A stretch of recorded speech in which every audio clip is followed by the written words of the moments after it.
Last video we discussed the second main problem till third question. Let me continue with the fourth problem. A train travels a distance of 480 km at a uniform speed. If the speed had been 8 km per hour less, then it would be have taken 3 hours more to cover the same distance. We need to find the speed of the train. So here the train's speed or the distance is given in 480 kilometer, which is uniform speed.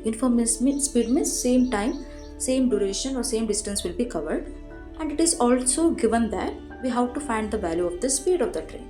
So distance is equal to speed into time. So distance is given as 480 is equal to speed into time. So s minus 8 into t plus 3 is equal to 480. So here it is given if the speed had been 8 km/h less. So I can write it as s minus 8, and after the 3 hour means of the time I can write t plus 3 is equal to 480. If you solve, you will get the expression 3s square minus 24s minus 3840 is equal to 0. If you divide it by 3, you will get s minus 40 is equal to 0, s plus 32 is equal to 0, and you got the expression as s square minus 8s minus 1280 is equal to 0. Here I already said to you in the last video, the values will be not in negative, so I can write the speed of the train is 40 km/h.